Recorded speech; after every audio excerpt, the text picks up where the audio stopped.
There are places where silence isn't peaceful, it's haunting. Where wealth doesn't shine, it hides secrets. And where power doesn't protect, it controls, punishes, and buries the truth. She was just a young woman from the wrong side of the city, desperate for work. He was a man who had everything: money, control, and silence in every room of his immaculate home. But what began as a simple housekeeping job turned into something darker, a test of endurance, a battle against fear, and a fight for a child no one seemed willing to save. If you believe some stories are more than fiction, if you believe truth can come wrapped in pain, then stay until the very end of this video. Hit the like button to support our work, subscribe to help us reach 1,000 subscribers, and prepare yourself for a story that proves not all cages have bars, and not all villains wear a mask. It was the kind of cold that crawled under your skin. The New York sky was a washed-out gray, and the wind bit through her thrift store coat as if it had something to prove. But Mia Clark didn't stop. She never stopped, not for pain, not for fear, not even for exhaustion. Because when your mother's on dialysis, your little sister is missing meals, and the rent's 2 months late, comfort stops being a priority. Mia had tried everything. She'd flipped burgers, washed dishes, cleaned motel bathrooms, even handed out flyers in the freezing rain, but none of it was enough, not for the kind of debt her family was drowning in. So when Mrs. Delaney, the old woman from the corner laundromat, mentioned a private job for a live-in housekeeper in a luxury penthouse uptown, Mia didn't hesitate. "They pay a lot, Mrs. Delaney whispered, "but it's a strict, real strict. You'll be working for Mr. Grayson Hale." The name meant nothing to Mia at first, but the look in the old woman's eyes, half warning, half pity, made her chest tighten. Grayson Hale, billionaire investor, widower, a man known more for his brutal business deals and icy demeanor than for any charity or warmth. Rumor said his wife died mysteriously, and that his only son hadn't spoken a word since. That part about the boy, Mrs. Delaney confirmed. "The child hasn't walked or talked in over a year," she said softly. "They've had 4 nannies already. None lasted longer than a week." Mia wasn't naive. She knew when something felt off, but she also knew what it felt like to hear your baby sister cry herself to sleep from hunger, or your mother whisper "I'm sorry" when she handed you the overdue power bill. So the next morning, with trembling hands and a heart full of quiet dread, Mia took the subway uptown. She clutched her worn-out bag close, surrounded by strangers in tailored coats and expensive perfume. The closer she got to her destination, the more it felt like she was stepping into a different world, one she was never meant to enter. When she finally reached the address, her breath caught in her throat. The building towered over the street like a fortress, its mirrored windows glinting beneath the gray sky. A doorman in a polished uniform greeted her by name. Someone had already cleared her background, already approved her. No interview, no trial. Just a single sentence from the doorman: "Mr. Hale is expecting you." The elevator ride to the penthouse felt endless. Mia's fingers trembled as she smoothed her coat and wiped her damp palms on her skirt. When the elevator doors opened with a soft chime, she stepped into a hallway so pristine, so silent, it felt like a museum. Then came the door, black, tall, heavy, and behind it, a life she could never have imagined. A life of marble floors, untouched luxury, and a silence so loud it screamed. And Mia? She had no idea that stepping through that door would mark the beginning of the most terrifying, heartbreaking, and life-altering chapter of her existence. The door opened before Mia could even knock. A woman stood there, tall, elegant, maybe in her 60s. Her hair was silver, pulled into a perfect twist, her eyes a piercing storm gray. She didn't smile, but she nodded, curt and calculated. "You must be Mia." "Yes, Mum," Mia whispered. "I'm Evelyn Dotmer, Hale's house manager. Follow me, and don't touch anything unless instructed." Her voice was crisp, like glass under pressure. Mia stepped inside, careful not to let her secondhand shoes squeak on the spotless marble floor. The penthouse was massive. Every corner was immaculate. Everything cold and beautiful. Expensive. It wasn't just clean, it was sterile. Not a single photo on the walls. Not a cushion out of place. It didn't feel like a home. It felt like a prison built by someone with too much money and too much grief. Evelyn led her through a hallway, explaining the routines without looking back. You'll clean daily, prep the boy's meals, and assist with his therapy sessions. You don't speak to Mr. Hale unless spoken to. He values order. Disruption is not tolerated. Mia wanted to ask a dozen questions about the child, about the rules, about what happened to the other nannies. But something in Evelyn's tone told her that questions were not welcome here. They stopped in front of a set of black double doors. "Wait here," Evelyn said. Mia's heart raced. The doors opened, and a wave of chilled air rushed out. Standing in the center of a minimalist office was Grayson Hale. He didn't look up at first. He was reading a document, his back turned toward the windows that framed the Manhattan skyline. When he finally did lift his gaze, it felt like being seen by a machine. Tall, impeccably dressed, hair silver at the temples, eyes as pale and unreadable as frosted glass. He didn't move, didn't blink. "You're the new one?" he asked. Mia nodded. "Yes, sir. Name Mia Clark." He studied her for a moment like she was a math problem he didn't care to solve. "You'll follow the schedule exactly. No improvisation, no sentimentality. If the boy becomes distressed, you call Evelyn."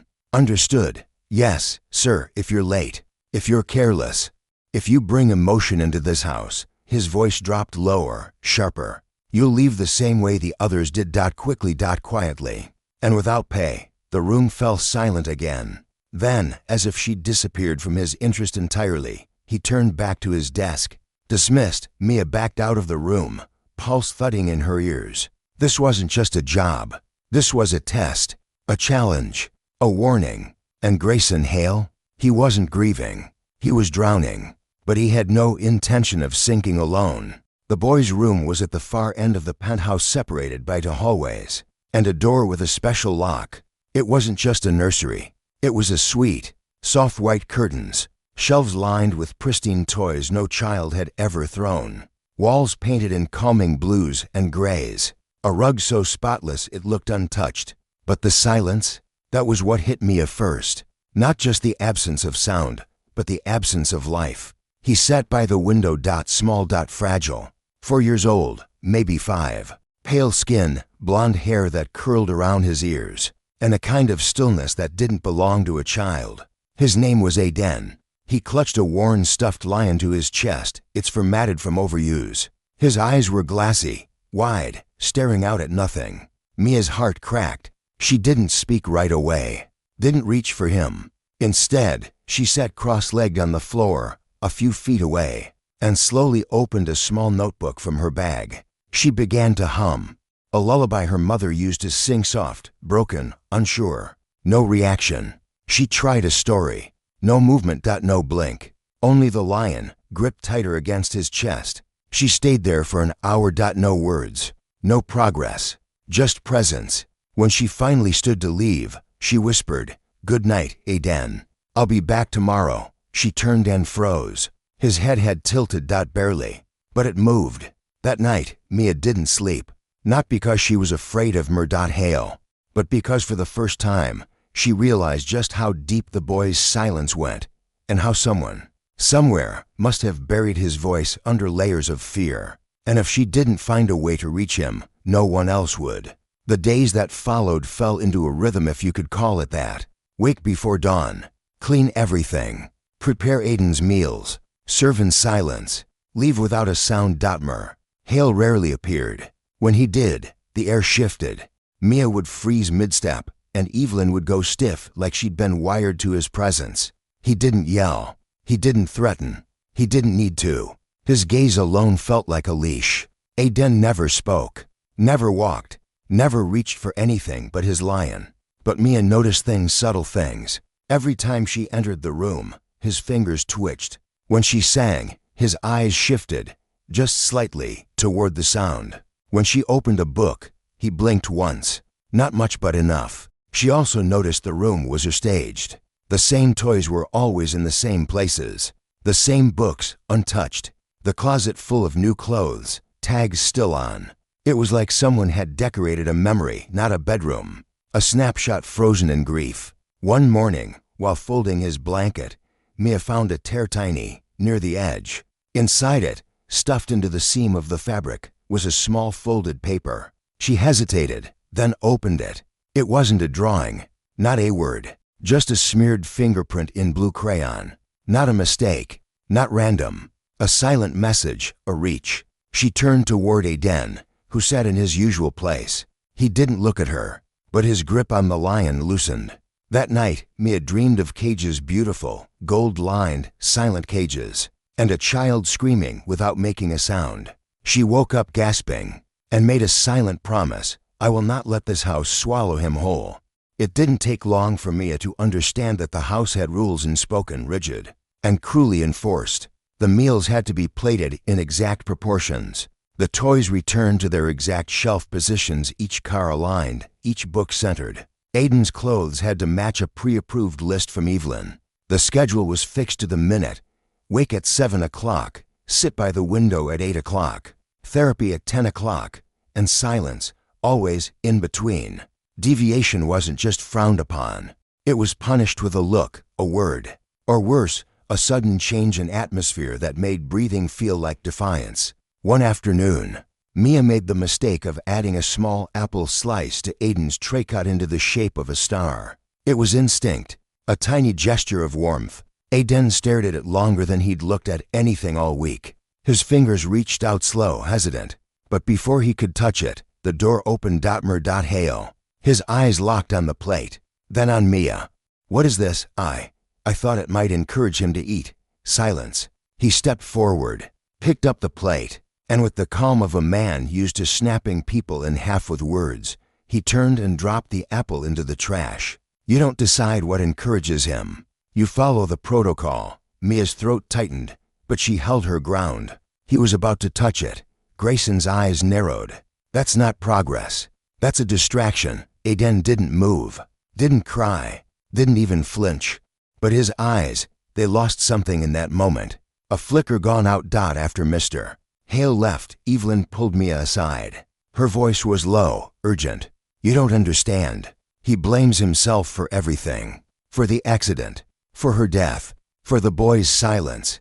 That control, it's all he has left. Mia said nothing, because what Evelyn called control, Mia saw for what it truly was, a prison disguised as parenting. It happened on a Thursday. Rain blurred the windows, and thunder growled in the distance like a warning no one wanted to hear. Aiden had spilled juice. That's all it was. Just a small, innocent mistake. The cup had slipped from his tiny fingers and soaked into the edge of the pristine carpet. Mia rushed to blot it with a towel, whispering, "It's okay, sweetheart. It's just a spill." But then heavy footsteps, the unmistakable click of polished shoes on marble. Grayson appeared in the doorway, still in his suit, eyes already dark with disappointment. His gaze fell on the stain, then on Aiden. Aiden froze. His whole body went rigid. The lion dropped from his hands. Grayson's voice sliced the air. How many times have I told you to be careful? No yelling. Just that sharp, flat tone that made the room colder. Aiden trembled. His lower lip quivered. He pulled his knees up to his chest and covered his head with his arms, like he'd been here before. Like this wasn't the first time a mistake had made him flinch. Mia couldn't breathe. "Please," she said, standing between them. "He's scared." "He didn't mean to." "Step aside," Grayson snapped. "No," the word came out before she could stop it. "I won't let you speak to him like that. He's a child. He spilled juice, not your legacy." Silence. Grayson's jaw clenched, his hands tightening into fists. He took one slow step forward. Mia held her ground. "Fire me if you want," she said, voice trembling. "But you don't get to punish him for your grief." Grayson stared at her like she'd slapped him. And then he turned, walked out. No words, no threats, just the soft slam of a door down the hall. Mia dropped to her knees and pulled Aiden close. He didn't fight it. He buried his face in her shoulder, shoulders shaking. Silent sobs. No sound, just the tremors of a boy too used to fear. That night, Mia didn't cry. She didn't pray. She planned. Because now she knew something she hadn't dared believe before. Grayson Hale wasn't just broken. He was breaking his son too. And someone had to stop him. The next morning, Mia walked through the penthouse not as a maid, but as a detective. She wasn't snooping. She was searching. Because something in this place didn't add up. The silence, the fear, the missing warmth. Aiden didn't just act traumatized, he acted trained. Trained to fear mistakes. Trained to expect punishment. And she needed to know why. While Grayson was out at a business meeting and Evelyn was downstairs with the driver, Mia slipped into the one place she'd never been allowed, his study. The room was dark wood, floor-to-ceiling books, and locked drawers. But one was slightly open. Inside, files. Dozens. Medical reports. Therapist notes. Incident logs. She flipped through them, hands shaking. Aiden Hale, age 4. Nonverbal. Diagnosed with acute trauma response, selective mutism. Motor inhibition caused by prolonged exposure to a triggering environment. And one phrase, repeated across multiple notes, recommended separation from the father figure. Mia's breath caught. The doctors knew. They had told him, warned him, but he refused. Further in the drawer, a folder marked Anna Hale, his wife. Police report. Car crash. Except, the witness testimony mentioned something new. The boy was in the back seat. Unrestrained, crying. The mother looked distracted, turning toward the child when the impact occurred. Mia's hand flew to her mouth. The crash wasn't random. It was an accident born of panic, and Aiden had been part of it, which meant Grayson's guilt wasn't abstract. It was personal. He blamed Aiden and himself, but instead of healing, he buried both under silence and control.